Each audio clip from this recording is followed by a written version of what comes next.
الله أكبر.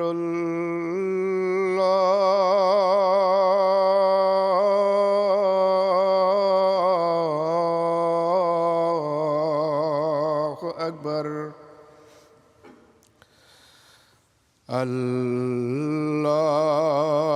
الله أكبر.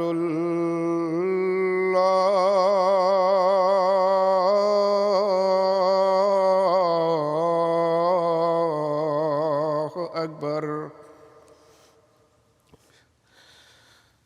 أشهد أن لا إله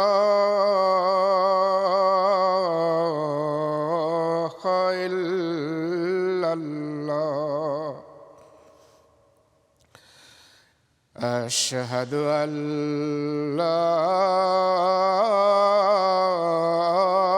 إله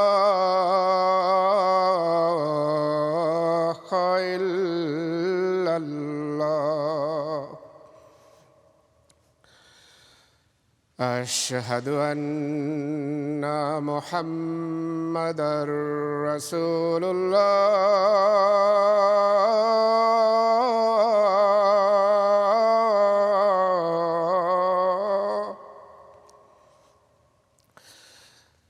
أشهد أن محمدًا رسول الله. حي على الصلاة.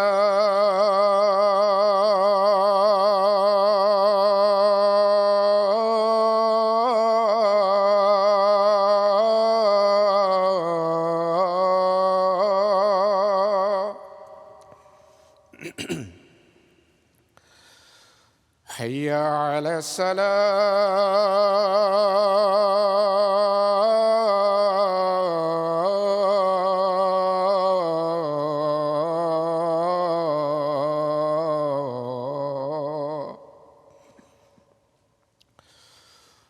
حي على الفلاح.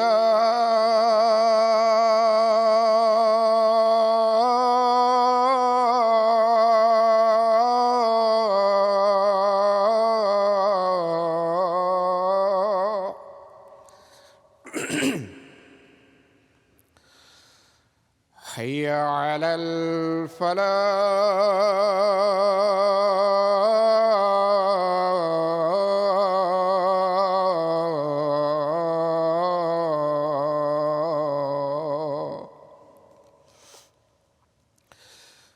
الله أكبر.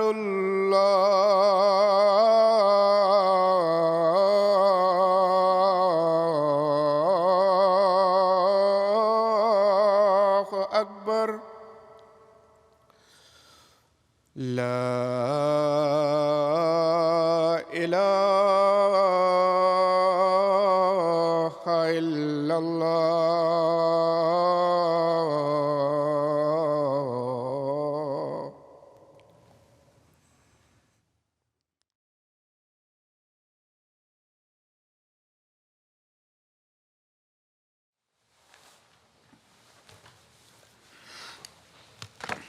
السلام علیکم ورحمۃ اللہ.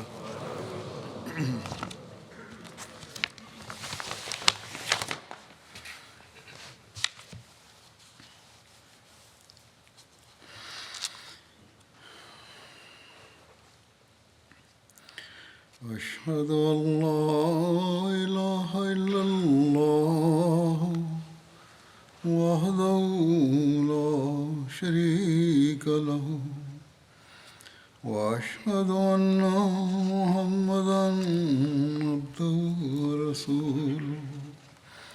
أما بعد فأعوذ بالله من الشيطان الرجيم. بسم الله الرحمن الرحيم. الحمد لله رب العالمين. الرحمن الرحيم. مالك يوم الدين.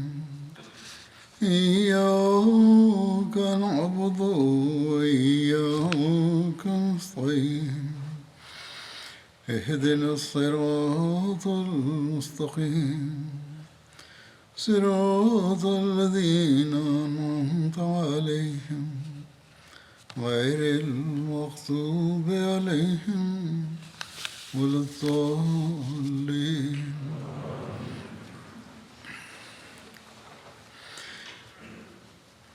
اسماء کے قتل کا واقعہ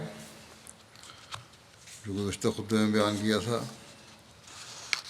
اور میں نے کہا تھا ایک دوسرا واقعہ بھی ہے اسی طرح کا. دوسرا واقعہ بھی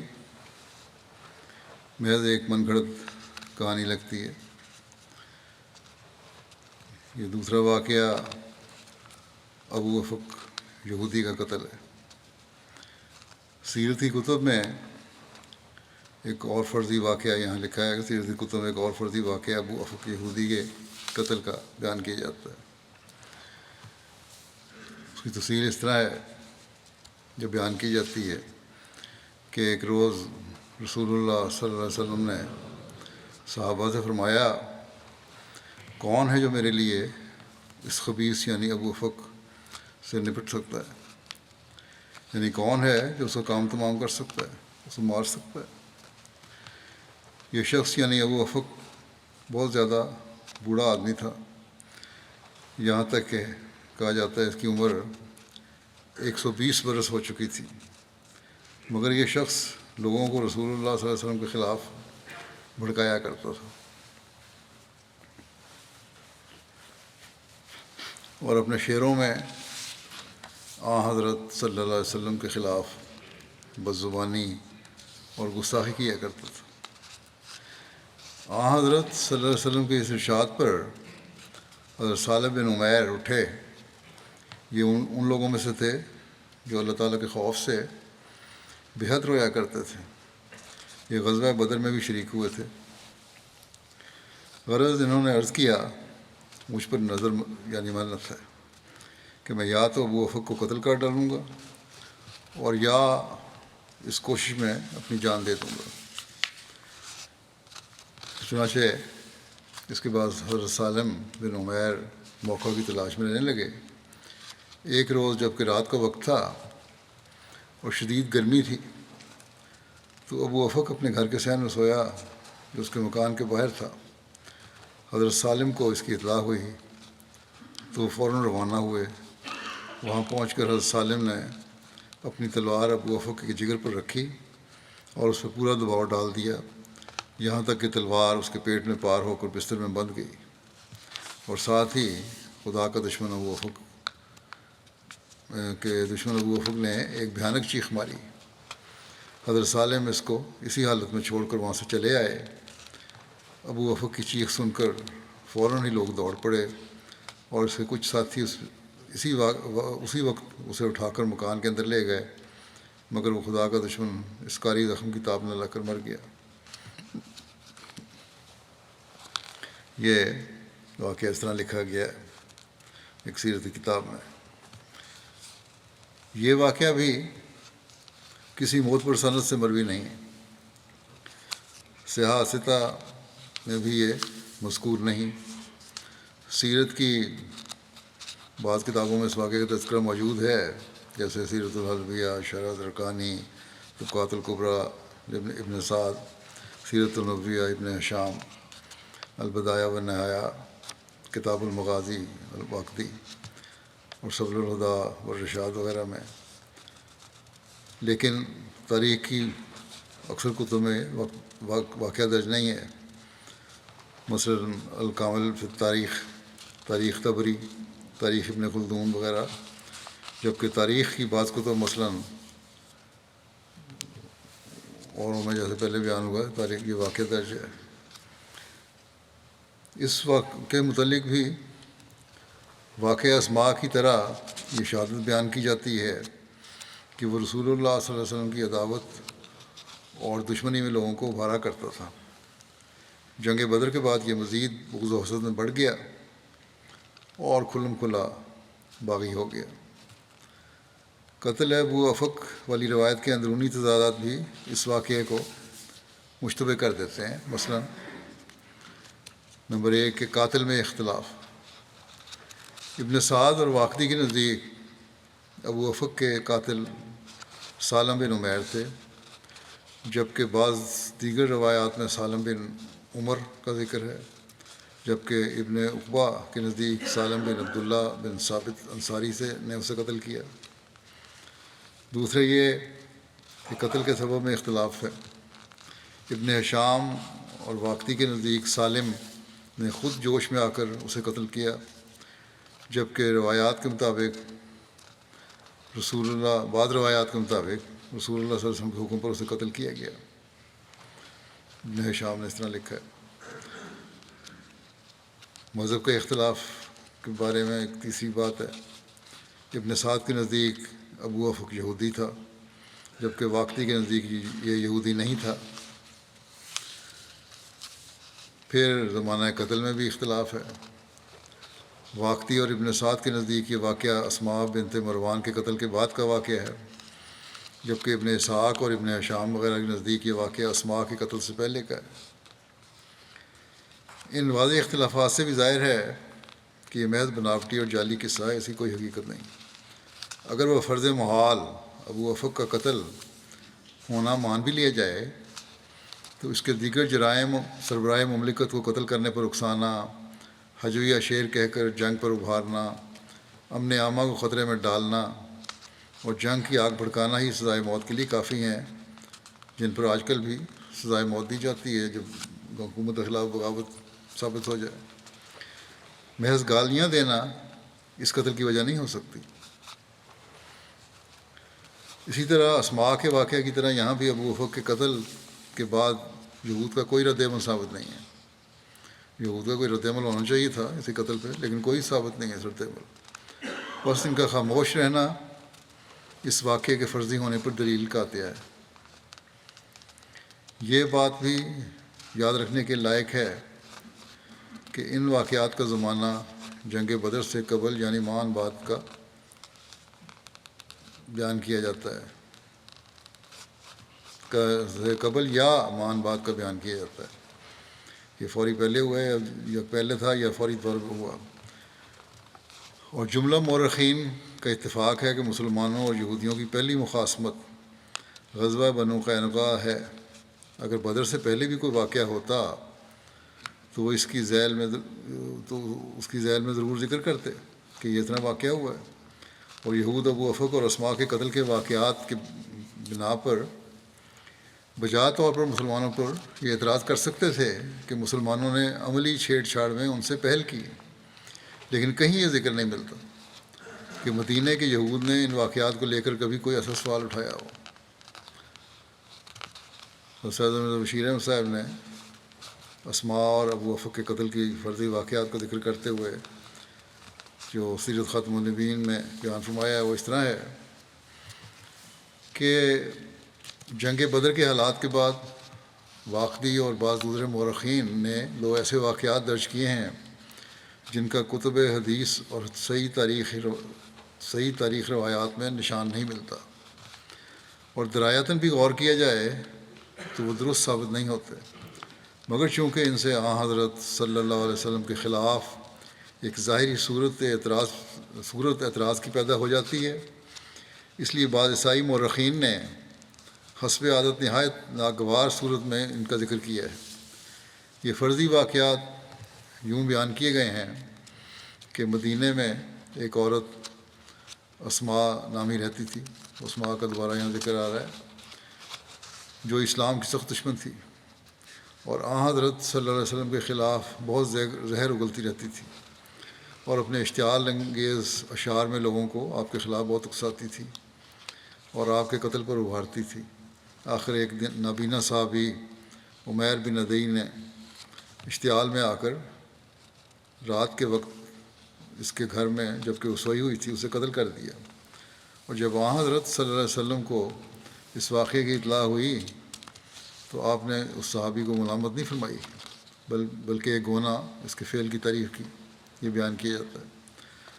دوسرا واقعہ یہ بیان کیا گیا ہے، یہ فعل کی تعریف کی، کیا مطلب یہ نہیں کہ حقیقت میں کی، یہ واقعہ جو بیان کیا جاتا ہے جس کا غلط ہونا پہلے میں ثابت کر چکا ہوں۔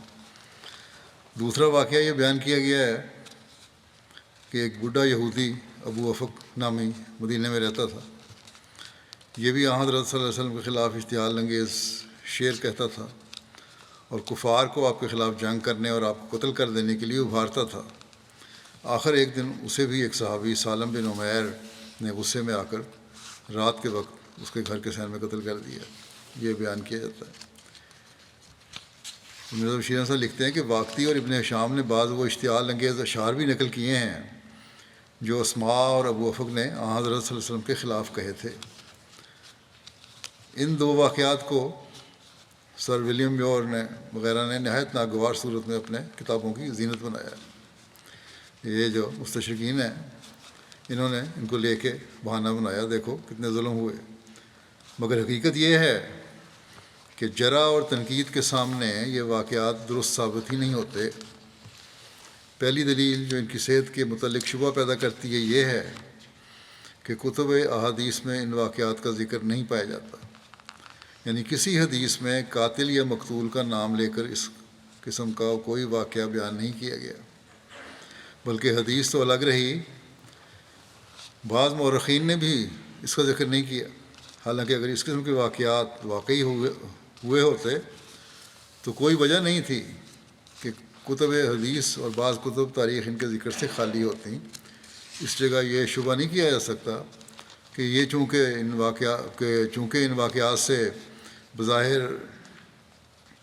حضرت صلی اللہ علیہ وسلم اور آپ کے صحابہ کے خلاف ایک گونا اعتراض وارد ہوتا تھا، اس لیے محدثین اور مورخین نے اس کا ذکر ترک کر دیا ہوگا، کیونکہ اول تو یہ واقعات ان حالات کو مد نظر رکھتے ہوئے جن میں وہ وقوع پذیر ہوئے قابل اعتراض نہیں ہیں۔ اگر دیکھا بھی جائے کہ اس طرح اشتعال کر رہا ہے، حکومت کے خلاف بھڑکا رہا ہے، تو قابل اعتراض نہیں تھے اگر ہوئے بھی تو۔ اس لیے یہ کہنا کہ جی مورخین نے اس لیے اور یا حدیث میں اس لیے ذکر نہیں آیا کہ عام وسلم پہ اعتراض آتا تھا، یہ غلط ہے۔ دوسرے جو شخص حدیث و تاریخ کا معمولی مطالعہ بھی رکھتا ہے، اس سے یہ بات مخفی نہیں ہو سکتی کہ مسلمان محدثین اور مورخین نے کبھی کسی روایت کے ذکر کو محض اس بنا پر ترک نہیں کیا کہ اس سے اسلام اور بانی اسلام پر بظاہر اعتراض وارد ہوتا ہے، جس کی وجہ یہ ہے کہ ان کا مسلمہ طریق تھا کہ جس بات کو بھی وہ عذروِ روایت صحیح پاتے تھے اسے نقل کرنے میں وہ اس کے مضمون کی وجہ سے قطعاً کوئی تعامل نہیں کرتے تھے، بلکہ ان میں سے بعض محدثین اور اکثر مورخین کا تو یہ طریق تھا کہ حضرت صلی اللہ علیہ وسلم اور آپ کے صحابہ کے متعلق جو بات بھی انہیں پہنچتی تھی، خواہ وہ روایت و درایت دونوں لحاظ سے کمزور اور ناقابل اعتماد ہو، وہ اسے دیانتداری کے ساتھ اپنے ذخیرے میں جگہ دے دیتے تھے، اور اس بات کا فیصلہ مجتہد علماء پر یا بعد میں آنے والے محققین پر چھوڑ دیتے تھے کہ وہ اصول روایت و درایت کے مطابق صحیح و سقیم کا خود فیصلہ کر لیں۔ اور ایسا کرنے میں ان کی نیت یہ ہوتی تھی کہ کوئی بات جو حضرت صلی اللہ علیہ وسلم اور آپ صلی اللہ علیہ وسلم کے صحابہ کی طرف منسوب ہوتی ہے، خواہ وہ درست نظر آئے یا غلط، وہ جمع ہونے سے نہ رہ جائے۔ یہی وجہ ہے کہ تاریخ کی ابتدائی کتابوں میں ہر قسم کے رتب و یابس کا ذخیرہ جمع ہو گیا ہے، مگر اس کے یہ معنی نہیں ہے کہ وہ سب قابل قبول ہیں، بلکہ اب یہ ہمارا کام ہے کہ ان میں سے کمزور کو مضبوط سے جدا کر دیں۔ بہرحال اس بات میں ذرہ بھر بھی گنجائش نہیں کہ کسی مسلمان محدث یا مورخ نے کبھی کسی روایت کو محض اس بنا پر رد نہیں کیا کہ وہ بظاہر حضرت صلی اللہ علیہ وسلم یا صحابہ کی شان کے خلاف ہے، یا یہ کہ اس کی وجہ سے حضرت صلی اللہ علیہ وسلم یا اسلام پر کوئی اعتراض وارد ہوتا ہے۔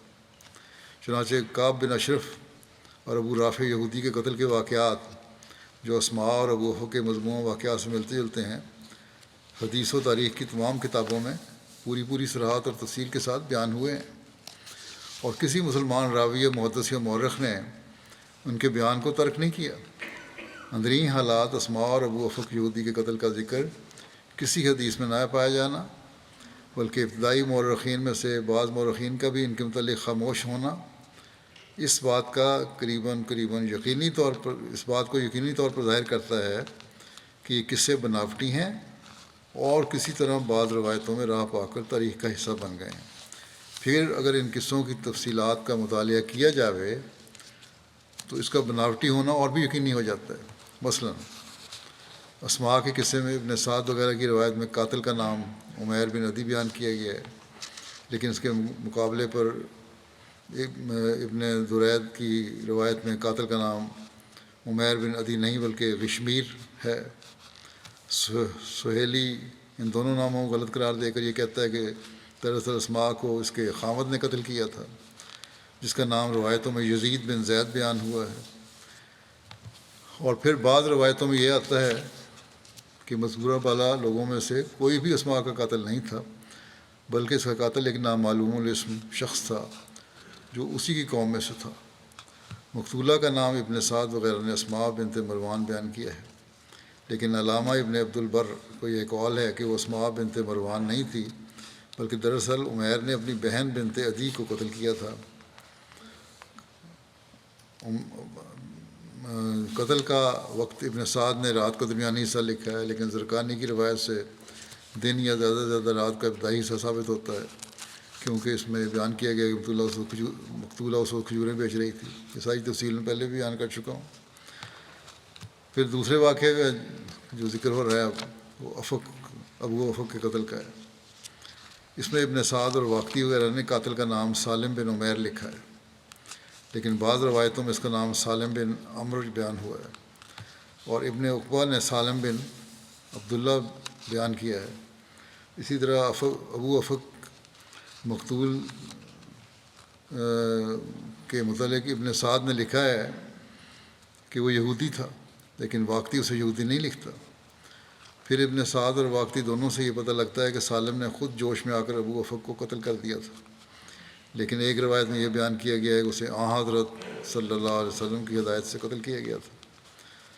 زمانہ قتل کے متعلق بھی ابن سعد اور واقعی اسے اسماء کے قتل کے بعد رکھتے ہیں، لیکن ابن اسحاق اور ابو ربیع اسے اسماء کے قتل سے پہلے بیان کرتے ہیں۔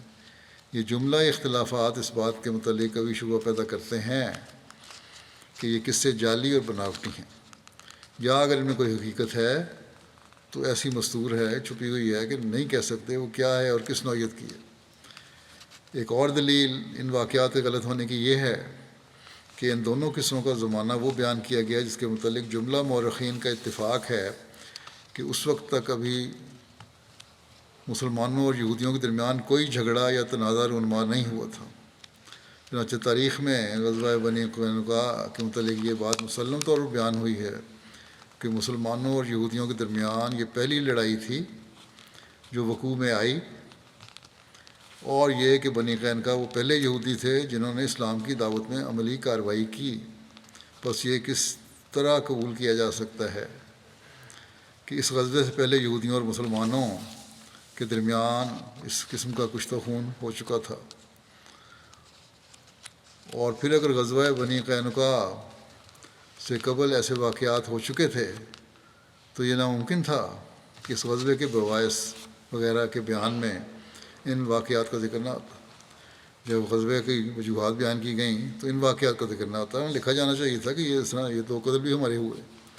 کم از کم اتنا تو ضروری تھا کہ یہودی لوگ جو ان واقعات کی بنا پر مسلمانوں کے خلاف ایک ظاہری رنگ اعتراض کا پیدا کر سکتے تھے، انہوں نے اس کے ساتھ عملی چھیڑ چھاڑ کرنے میں پہل کی، ان واقعات کے متعلق واویلا کرتے۔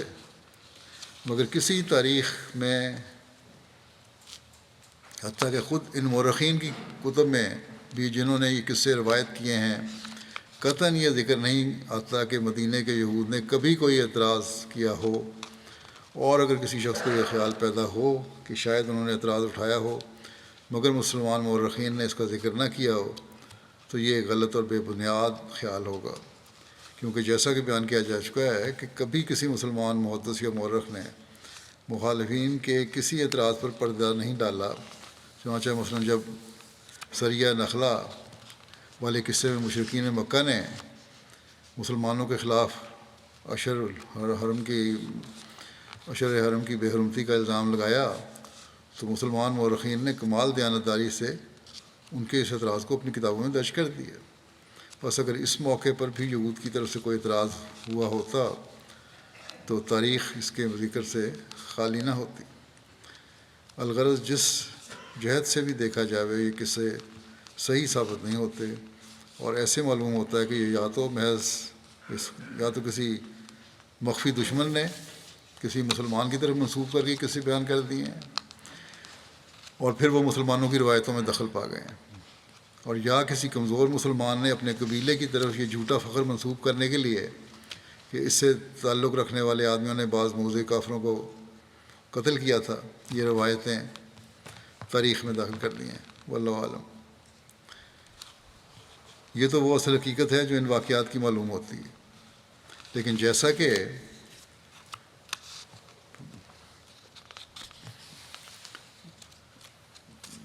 یہ پہلے اشارہ کیا گیا ہے، اگر یہ واقعات درست بھی ہوں تو پھر بھی ان حالات کو دیکھتے ہوئے جن کے ماتحت وہ وقوع پذیر ہوئے وہ قابل اعتراض نہیں سمجھے جا سکتے۔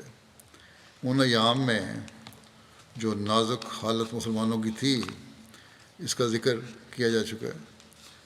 ان کا حال بین ہی اس شخص کی طرح ہو رہا تھا جو ایک ایسی جگہ میں گر جاوے جس کے چاروں طرف دور دور تک خطرناک آگ شعلہ زن ہو اور اس کے لیے کوئی راستہ باہر نکلنے کا نہ ہو، پھر اس کے پاس بھی وہ لوگ کھڑے ہوں جو اس کے جانی دشمن ہوں۔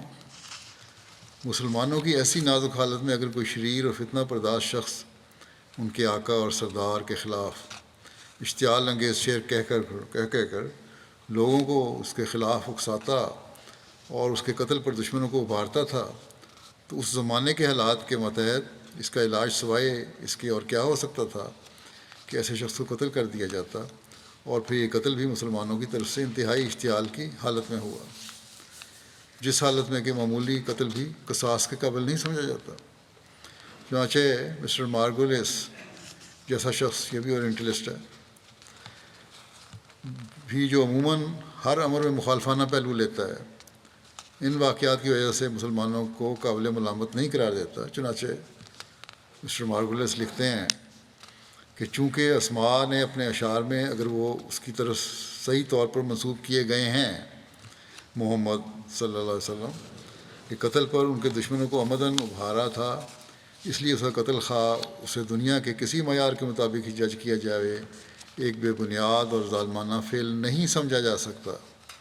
اور پھر یہ بات بھی یاد رکھنی چاہیے کہ اشتعال انگیزی کا وہ طریق جو حجب کے اشعار کی صورت میں اختیار کیا گیا وہ عرب جیسے ملک میں دوسرے ممالک کی نسبت بہت زیادہ خطرناک نتائج پیدا کر سکتا تھا، اور یہ بات کہ صرف مجرموں کو ہی قتل کیا گیا عرب کے رائج الوقت دستور پر ایک بہت بڑی اصلاح تھی، کیونکہ صرف جو مجرم تھا اس کو قتل کیا، باقی لوگوں کو نہیں قتل کیا، کیونکہ عربوں میں اشتعال انگیز اشعار کی وجہ سے صرف افراد تک معاملہ محدود نہیں رہتا تھا، بلکہ سالم کے سالم قبائل میں خطرناک جنگ کی آگ مشتعل ہو جایا کرتی تھی۔ اس کی جگہ اسلام میں یہ صحیح اصول قائم کیا گیا کہ جرم کی سزا صرف مجرم کو ہونی چاہیے، نہ کہ اس کے عزیز و اقارب کو۔ مسٹر مارگولیس کو اگر ان قاتلوں کے متعلق کوئی اعتراض ہے تو اس طریق کی وجہ سے ہے جو اختیار کیا گیا، یعنی یہ کہ کیوں نہ ان کے جرم کا باقاعدہ اعلان کر کے انہیں باضابطہ طور پر قتل کی سزا دی گئی۔ تو اس کا پہلا جواب تو یہ ہے کہ اگر ان واقعات کو درست بھی سمجھا جاوے تو وہ بعض مسلمانوں کے محض انفرادی فعل تھے جو ان سے سخت اشتعال کی حالت میں سرزد ہوئے، اور حضرت صلی اللہ علیہ وسلم نے ان کا حکم نہیں دیا تھا، جیسا کہ ابن سعد کے بیان سے یقینی طور پر پایا جاتا ہے۔ دوسرے، اگر بالفرض حضرت صلی اللہ علیہ وسلم کا حکم ہی سمجھا جاوے تو پھر بھی یقیناً اس زمانے کے حالات ایسے تھے کہ اسماء اور ابو افق کے قتل کے متعلق باقاعدہ طور پر ضابطے کا طریق اختیار کیا جاتا اور مقتولین کے متعلقین کو بش از وقت اطلاع ہو جاتی کہ وہ ہمارے آدمی قتل کیے جائیں گے تو اس کے نتائج بہت خطرناک ہو سکتے تھے، اور اس بات کا سخت اندیشہ تھا کہ یہ واقعات مسلمانوں اور یہودیوں اور نیز مسلمانوں اور مشرکین مدینہ کے درمیان ایک وسیع جنگ کی آگ مشتعل کر دیتے۔ نظر شیرین صاحب لکھتے ہیں کہ تعجب ہے کہ مسٹر مارگولیس نے جہاں محض قتل کے فعل کو عرب کے مخصوص حالات کے متحد جائز قرار دیا ہے، وہاں طریقہ قتل کے متعلق ان کی نظر اس زمانے کے مخصوص حالات تک کیوں نہیں پہنچی؟ اگر وہ اس پہلو میں بھی اس وقت کے حالات کا مد نظر رکھتے تو غالباً انہیں یقین ہو جاتا کہ یہ طریق جو اختیار کیا گیا ہے اگر یہ صحیح ہے کہ قتل کیا گیا تھا، وہی اس وقت کے حالات اور امن عامہ کے مفاد کے لیے مناسب اور ضروری تھا، لیکن عملاً تو ہوا ہی نہیں۔ خلاصہ کلام یہ ہے کہ اول تو اسماء اور ابو افق یہودی کے قتل کے واقعات روایتاً اور درایتاً درست ثابت ہی نہیں ہوتے، اور اگر بالفرض انہیں درست سمجھا بھی جاوے تو اس زمانے کے حالات کے متحد قابل اعتراض نہیں سمجھے جا سکتے۔ اور پھر یہ کہ جو بھی صورت ہو، یہ واقعات قتل بہرحال بعض مسلمانوں کے انفرادی افعال تھے جو سخت اشتعال کی حالت میں ان سے سرزد ہوئے، اور حضرت صلی اللہ علیہ وسلم نے ان کے متعلق کوئی حکم نہیں دیا۔ یہ الزام ہی غلط ہے حضرت صلی اللہ علیہ وسلم کہ آپ نے حکم دیا کہ ان کو قتل کرو۔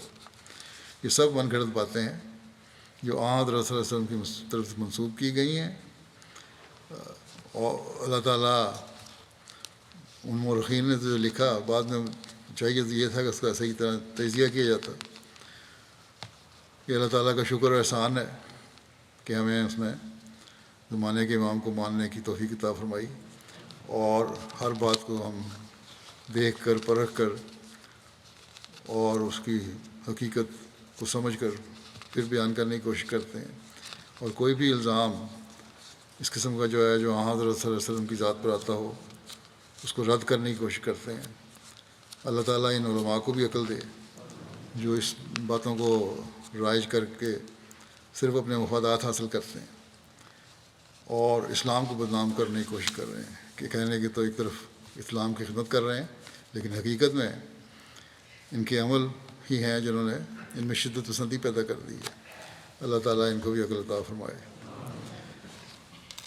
اس وقت میں بعض مرحومین کا بھی ذکر کروں گا، جس میں سے پہلا ذکر ہے پروفیسر ڈاکٹر ناصر احمد خان صاحب جو پرویز پروازی صاحب کے نام سے مشہور تھے۔ گزشتہ دنوں کینیڈا میں 87 سال کی عمر میں انتقال فرما گئے، انا للہ و انا الیہ راجعون۔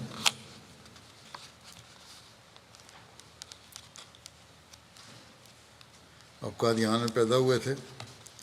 ان کے والد مولانا احمد خان صاحب نسیم مبلغ سلسلہ تھے، پھر ناظر اصلاح ارشاد مقامی رہے بڑا لمبا عرصہ، اور بڑے دبنگ قسم کے آدمی تھے وہ بھی، اور جماعتوں کو انہوں نے بڑا آرگنائز کیا۔ ان کی والدہ رحمت بی بی تھیں۔ پروازی صاحب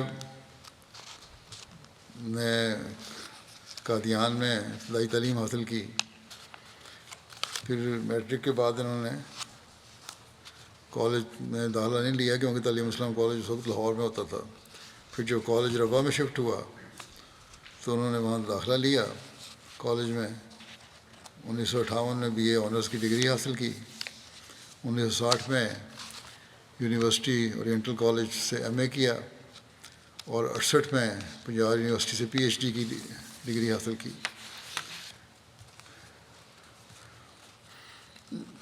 پروفیسر ناصر پروازی صاحب 1960 میں اردو میں ایم اے کرنے کے بعد لیکچرر مقرر ہوئے، اور تدریس کا آغاز انہوں نے حکومت کے کالج گورنمنٹ کالج مظفر گڑھ سے کیا۔ پھر ادبی سرگرمیوں میں حصہ لینا شروع کیا، الفضل میں، مہانہ و مصباح میں، خالد وغیرہ میں ان کے مضامین شائع ہوتے تھے۔ اسی طرح شعر و شاعری سے بھی ان کو خاص شغف تھا، اچھے شعر کہا کرتے تھے۔ جب تعلیم کالج تو اسلام کالج رفا میں بن گیا تو وقف کر کے 1961 میں یہ وہاں آ گئے، اور 1969 تک لیکچرر کے طور پر کام کیا۔ 1969 سے 75 تک تعلیم اسلام کالج ربا میں اردو ڈپارٹمنٹ کے ہیڈ کے طور پر مقرر کیے گئے۔ 1975 سے 79 تک Osaka university of foreign studies Japan میں وزٹنگ پروفیسر مقرر ہوئے، جہاں خدمات کے دوران انہوں نے پاکستان اور جاپان کے بہترین تعلقات کی بڑی کوشش کی۔ ٹوکیو میں جماعت کے قیام کے سلسلے میں بھی انہوں نے مدد کی۔ 1979 میں واپس آ گئے، پھر کالج کو میں آئے جانے کی بعد پاکستان کے مختلف کالجوں میں یہ پڑھاتے رہے اسسٹنٹ پروفیسر کے طور پر۔ 86 سے 90 تک یہ بطور assistant professor government college Faisal آباد میں پڑھایا کرتے تھے۔ احمدی ہونے کی وجہ سے اس دور میں بہت زیادہ مشکلات کا سامنا کرنا پڑا۔ بالآخر جب نوبت گرفتاری تک پہنچ گئی تو سب چھوڑ چھاڑ کے یہاں پر یو کے آ گئے، خلیفہ مسیح رابع کی خدمت میں حاضر ہوئے، تو ان کے حکم سے سویڈن ہجرت کی، اور وہاں 1991 سے 2001 تک اپسالا یونیورسٹی سویڈن میں پروفیسر کے طور پر خدمات انجام دیتے رہے۔ سویڈن میں قیام کے دوران Nobel price committee for literature کے رکن بھی بنے اور 16 سال خدمات انجام دیتے رہے۔ 2003 میں کینیڈا ہجرت کر گئے اور دنیائے ادب اور تعلیم کے میدان میں آپ کا نام کافی مشہور ہے۔ ان کی اہلیہ عبد المجید صاحبہ کہتی ہیں، عبد المجید صاحبہ بنت مولوی محمد انصر جلیل ہیں، اور اللہ تعالیٰ نے ان کو 2 بیٹوں اور 3 بیٹیوں سے نوازا۔ ان کی اہلیہ کہتی ہیں کہ 63 سال کا ہمارا ساتھ تھا، ہر اونچ نیچ، خوشی غمی، اسر و یسر میں انہوں نے خوب ساتھ نبھایا۔ اور کیونکہ میں والدین کی بڑی بیٹی تھی، رفاہ میں رہی، انہوں نے بھی، فیصل پروازی صاحب نے بھی کبھی مجھے ان کی خدمت سے نہیں روکا، بلکہ میرے سے بڑھ کر ان کا خیال رکھا۔ ان کا سلوک سب رشتہ داروں سے، کہتی ہیں میرے سسرالی رشتہ داروں سے، یعنی اپنے سسرالی رشتہ داروں سے بھی بہت مثالی تھا، اطاعت ذی القربیٰ کا ایک اعلیٰ مثال تھی۔ انتہائی محبت اور اخلاص سے رشتہ داروں سے پیش آیا کرتے تھے، ان کی ہر خوشی غمی میں شریک ہونا۔ ان کے بیٹے طاہر احمد خان کہتے ہیں، کسی بھی حال میں اور حالت میں چہرے پر مسکراہٹ ہی ہوتی تھی، ہمیشہ خلافت احمدیہ سے والہانہ محبت کرتے رہے، اور تادم مرگ، اور لکھا ہے کہ میرے سے انہوں نے رابطہ رہا، دعا کی درخواست کرتے رہے۔ شدید بیماری میں بھی گزشتہ دنوں میں جب ڈاکٹر جواب دے چکے تھے اور ان سے ہاتھ سے لکھنا بھی مشکل تھا، پہلے تو پیغام بھیجتے رہے، پھر بعض دفعہ بڑی شکستہ تحریر میں اپنے ہاتھ سے اپنے بستر سے لیٹے لیٹے ہی خط لکھ کے مجھے بھجوایا کرتے تھے دعا کا۔ بڑا اخلاص و وفا کا تعلق تھا۔ جاپان میں قیام کے دوران لکھتے ہیں ان کے بیٹے کہ والد صاحب کو انسائکلوپیڈیا کا انعام ملا، جو ایک بڑا انعام ہوتا تھا اس زمانے میں، جو انہوں نے خلافت لائبریری کو ڈونیٹ کر دیا۔ 1980 کی دہائی میں Allama Iqbal gold medal for literature بھی نوازا گیا، لیکن احمدی ہونے کی وجہ سے ان کو بلایا نہیں گیا اور ان کا میڈل گھر میں بھیج دیا گیا۔ ان کی بیٹی عبدالودود کہتی ہیں، میرے والد کو قرآن کریم سے عشق تھا، بلا ناغہ پورے سپارے کی تلاوت کرتے تھے روزانہ، اور کہتی ہیں کبھی مجھے کسی مضمون یا تقریر کے لیے کوئی حوالہ چاہیے ہوتا تو 1 منٹ میں بتا دیتے کہ فلاں سورت کی فلاں آیت میں کی تلاش کرو۔ کہتی ہیں کہ ہمارے والد نے ہمیں خلافت سے محبت سکھائی، کانفیڈنس دیا کہ اپنے دل کی بات بیان کر سکوں اور خلیفہ وقت سے تعلق پیدا کر سکوں۔ ان کی دوسری بیٹی سعدیہ کہتی ہیں، میرے والد خلافت کے شدائی تھے، ہمیشہ ان کی گفتگو میں اور ان کے رویے میں خلافت احمدیہ کے لیے انتہا درجے کی محبت اور ادب دیکھا۔ ہمیشہ دیکھتے تھے کہ ہمارے والد ہر کام سے پہلے خلیفہ وقت کو خط لکھتے تھے، دعا کی درخواست کرتے تھے، اور بیماری کے ایام، آخری ایام میں بھی جب ڈاکٹر نے آ کر تشویش کا اظہار کیا، نا امیدی کی باتیں کیں، تو ڈاکٹر کو اس کے کمرے سے نکلتے ہی انہوں نے مجھے کہا کہ پین اور کاغذ لاؤ، اور کمزور اور کانپتے ہاتھوں سے دعا کے لیے خط لکھا، جیسے کہ پہلے ذکر کر چکا ہوں، مجھے انہوں نے خط لکھتے تھے۔ صدقہ بہت دیتے تھے، جتنی رقم ہوتی صرف صدقہ میں دے دیتے تھے۔ نواسی ہیں نائلہ محمود، کہتی ہیں میں نے اپنے دادا کے ذریعے سے، ہوتی ہوں گی اگر دادا ہیں تو، ذریعے سے دیکھا اور سیکھا کہ ایمان کیا ہے اور اللہ تعالیٰ سے سچی محبت کیسی نظر آتی ہے. نہیں نواسی ہیں تو نانا تھے ان کے، ظفر محمود ان کے والد ہیں. اللہ تعالیٰ سے سچی محبت کیسے نظر آتی ہے؟ کہتی ہیں میں آپ کی حالت اور آخری سانس تک مسلسل اللہ تعالیٰ کو دل سے شہادت والی انگلی اٹھا کر بار بار الحمدللہ الحمدللہ کہنے پر حیران رہتی تھی. یہ مستقل الحمدللہ آخری وقت میں بھی پڑھتے رہے. کہتی ہیں ان کی محبت کو دیکھ کر میرے دل میں ایک شعلہ بھڑکا ہے کہ اللہ تعالیٰ قرآن پاک اور خلافت سے جیسی محبت انہیں تھی ویسی مجھے بھی مل جائے. اللہ تعالیٰ ان سے مغفرت اور رحم کا سلوک فرمائے اور ان کی بچوں اور نسل کو بھی ان کی نیکیوں کو جاری رکھنے کی توفیق دے.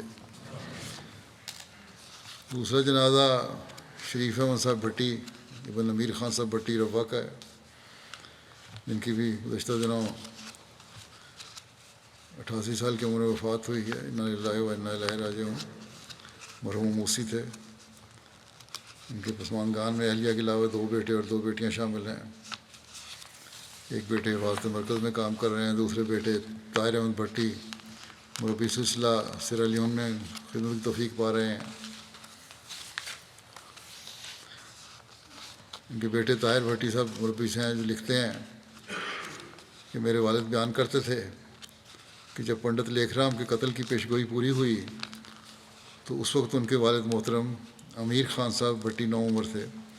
ان کے بقول اس پیشگوئی کے پورا ہونے سے ان کے دل میں احمدیت کی صداقت گھر کر گئی. تاہم بوجہ نو عمری قادیان جانے اور بیعت کرنے سے محروم رہے اور بعد میں حضرت خلیفۃ المسیح اول کے ہاتھ پر بیعت کر کے سلسلہ احمدیہ میں داخل ہوئے. 1974 میں پھوٹنے والے فسادات اور مخالفانہ حالات کے سبب یہ اس وقت لالیاں ہوتے تھے، وہاں سے چھوڑ کے روا آ گئے، وہیں آباد ہو گئے. ٹیکسٹائل ملز میں یہ ملازمت کیا کرتے تھے. کبھی بھی اپنی احمدیت کو نہیں چھپایا. جہاں بھی جانا ہوتا پہلے دن ہی لوگوں کو بتا دیا کرتے تھے کہ میں احمدی ہوں، اگر میرے سے تعلق رکھنا ہے تو رکھو، کیونکہ میں تو احمدی رہ کے ہی اپنی شناخت کرواؤں گا. ان کے بھائی لطیف احمد صاحب جرمنی میں کہتے ہیں ٹیکسٹائل مل میں ملازمت کرتے تھے تو ایک معاند احمدیت ان کے ڈپارٹمنٹ میں آیا اور کہنے لگا کہ مجھے علم ہوا ہے کہ تم احمدی ہو. تو آپ نے کہا حضرت مسیح موعود علیہ السلام ہوں احمدی. تو اس نے حضرت مسیح علیہ السلام پر دشنام ترازی کرنے کی، کہنے لگا کہ اب اس مل میں یا تم رہو گے یا میں. اور اس نے مل مالکان کو بھی فساد پر اکسانے کی بھرپور کوشش کی. آپ اسی وقت دعا میں لگ گئے کہ یا اللہ اپنے مسیح موت کی خاطر مدد کر اور اس شرارت کو ناکام کر دے. کہتے ہیں کچھ دیر بعد ایک ورکر نے آ کے ان کو بتایا کہ جو شخص آپ سے بدتمیزی کر رہا تھا وہ مل کے باہر پریشان بیٹھا ہے اور مل کے مالکان نے ایک سودے میں اس کی بڑی چوری پکڑی ہے اور اس کو مل سے فارغ کر دیا. تہجد گزار 5 وقتہ نمازوں کے پابند اور ہمیشہ دعاؤں میں مشغول رہنے والے انسان تھے. جس سلسلے کے لٹریچر کو بہت پڑھا کرتے تھے اور ریٹائرمنٹ کے بعد تو اور بھی زیادہ پڑھنا شروع کر دیا. ہمیشہ سلسلے کی کوئی نہ کوئی تصنیف ان کے سرانے موجود رہتی تھی اور اس کے مطالعے میں مشغول رہتے.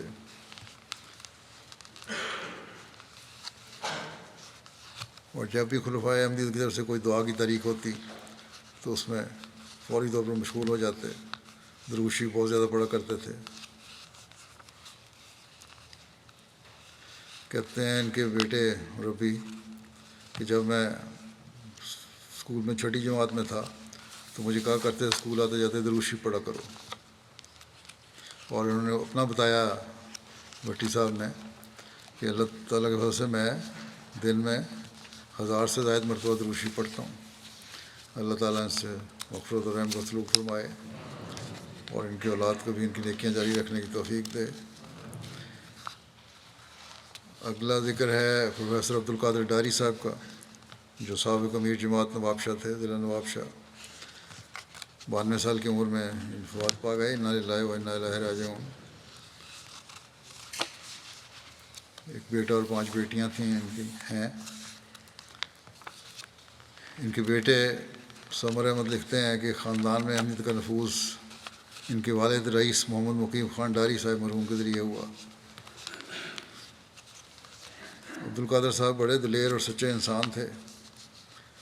لکھتے ہیں بیٹے کہ معاشرے میں پسے ہوئے طبقات کے ساتھ بیٹھنا اٹھنا میں کوئی جھجک محسوس نہیں کرتے تھے، کیونکہ وہاں تو رواج کے مطابق بڑا مایوس سمجھا جاتا ہے کہ برابر میں بٹھایا جائے کسی غریب کو۔ یونیورسٹی سے سندھی لٹریچر میں ماسٹر کی ڈگری حاصل کی۔ اس دور میں سندھ میں تعلیمی اداروں کی کمی تھی، تو تعلیم کے شوق ہوئے ایسے حیدرآباد میں ایک کالج میں بطور لیکچرر کام شروع کیا۔ ان کے شوق کو دیکھ کر وہاں کے پرنسپل نے ان کو کہا کہ نواب شاہ میں ایک تعلیمی ادارہ کھولیں اور ایوننگ کلاسز وہاں شروع کریں۔ وہ کلاسیں کھولی گئیں، بڑی اس نے ترقی کی۔ اس کے بعد وہ کالج بن گیا اور سندھ کے مشہور کالجوں میں اس کا شمار ہونے لگا ان کی محنت کی وجہ سے۔ اسی طرح سندھ کے تمام بڑے سیاسی گھرانوں کے ساتھ بہت اچھے تعلقات تھے اور کھل کر ان کو بتاتے تھے کہ میرا تعلق جماعت احمدیہ سے ہے، اور بچوں کو بھی کہا کہ کبھی خوف نہیں کرنا کہ اپنی احمدیت کو چھپاؤ۔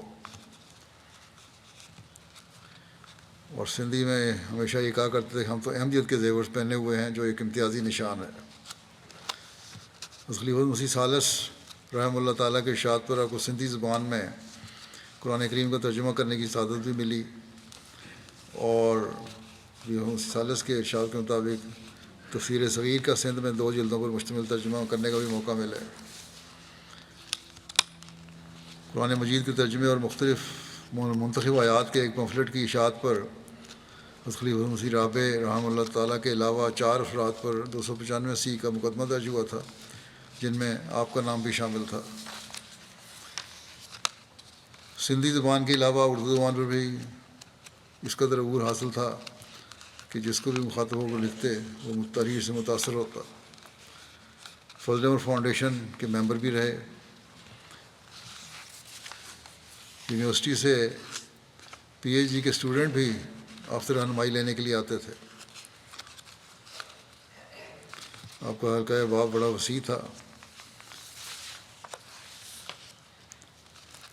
سندھی زبان میں ایک کتاب بھی آپ لکھی جو تعلیمی ماہرین اور شاگردوں کی رہنمائی کے لیے بہت اہمیت رکھتی ہے۔ اس کے علاوہ سندھ کے ڈاہر قبیلے کے بارے میں ڈکشنری میں موجود مواد کو، جس میں تضحیق آمیز زبان استعمال کی گئی تھی، آپ نے قرآن کریم کے احکامات کی روشنی میں متعدد حکام کو دلائل سے قائل کیا اور اس ڈکشنری سے تضحیق آمیز الفاظ منہا کروائے۔ اللہ تعالیٰ ان سے مغفرت اور رحم کو سلوک فرمائے، ان کے بچوں کو بھی نیکیاں جاری رکھنے کی توفیق دے۔ ایک ذکر ہے اور جو پروفیسر ڈاکٹر محمد شریف خان صاحب کا، جو آج کل امریکہ میں تھے، 84 سال کی عمر میں وفات پا گئے۔ انا للہ و انا الیہ راجعون۔ اللہ تعالیٰ کے فضل سے موسی تھے۔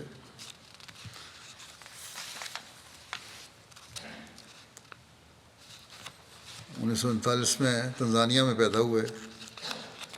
ان خاندان میں احمدیت ان کے والد ڈاکٹر حبیب اللہ خان صاحب کے ذریعے آئی، جنہوں نے تنزانیہ میں احمدیت قبول کی تھی۔ انہوں نے ابتدائی تعلیم شریف خان صاحب نے ابتدائی تعلیم قادیان سے حاصل کی۔ حضرت مسلم موعود رضی اللہ عنہ کے 1954-55 کے خطبات کے نتیجے میں 8ویں کلاس میں زندگی وقف کر دی۔ پھر 1963 میں پنجاب یونیورسٹی سے گولڈ میڈل لیتے ہوئے ایم ایس سی زوالوجی کیا۔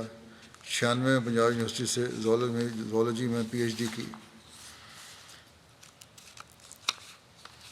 حضرت خلیفہ مسیح ثالث رحمۃ اللہ تعالیٰ کے ارشاد کے مطابق 63 میں تعلیم الاسلام کالج خدمت کے لیے وابستہ ہوئے اور 98 میں اپنی ریٹائرمنٹ تک انہیں 35 سال خدمت کی توفیق ملی۔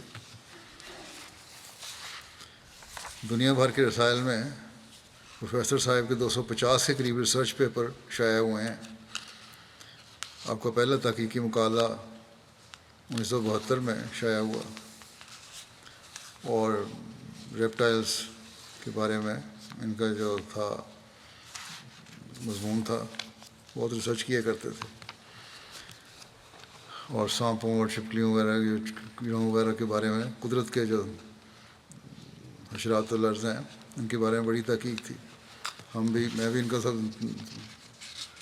شاگرد رہا ہوں. ہم کلاس کو لے جایا کرتے تھے اور باہر جا کے پھر یہ دکھایا کرتے تھے چیزیں، قدرت میں کیا کیا چیزیں، کس طرح کے کیڑے پائے جاتے ہیں اور کس قسم کے قسمیں.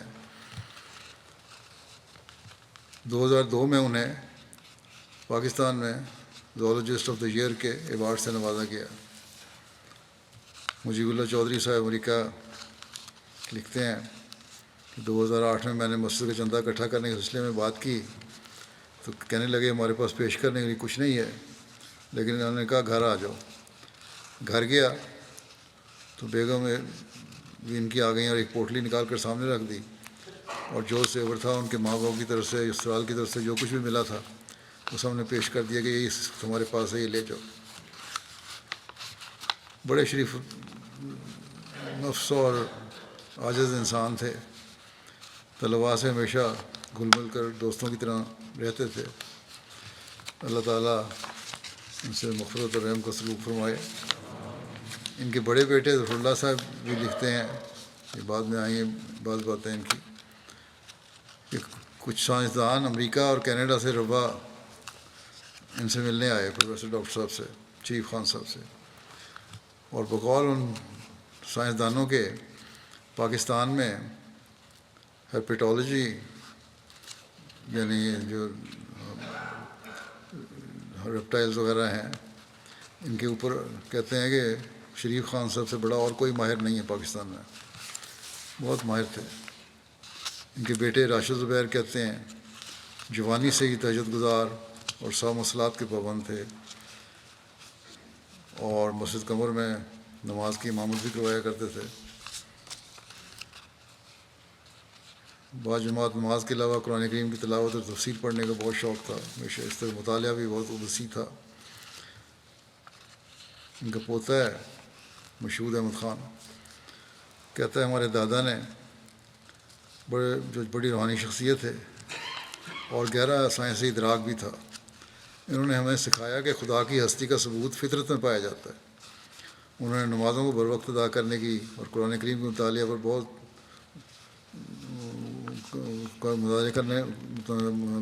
مطالعہ کرنے کا بہت زور دیا کرتے تھے. خلافت احمدیہ سے بہت زیادہ محبت تھی اور ہمیشہ خلیفہ وقت کو خط لکھتے اور خطبات اور سننے کی طرف اپنی بھی توجہ تھی اور گھر والوں کو بھی توجہ دلاتے اور حوصلہ افزائی کرتے. اللہ تعالیٰ ان کی اولاد میں بھی ان کی نیکیاں جاری رہنے کی توفیق دے.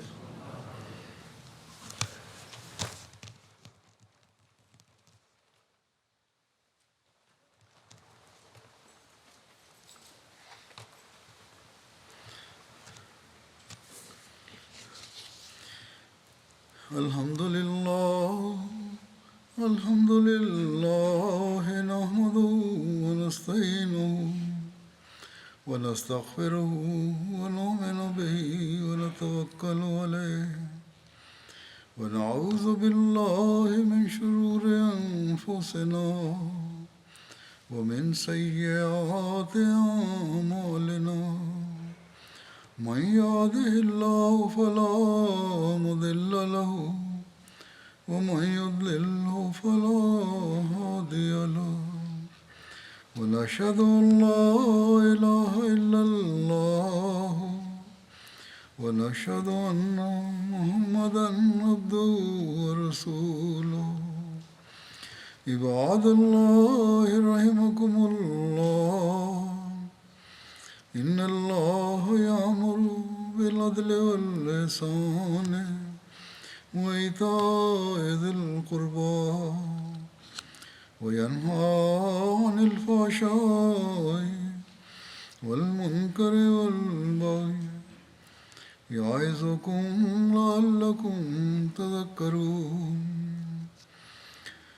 اذكروا الله يذكركم وادعوه يستجب لكم ولذكر الله أكبر.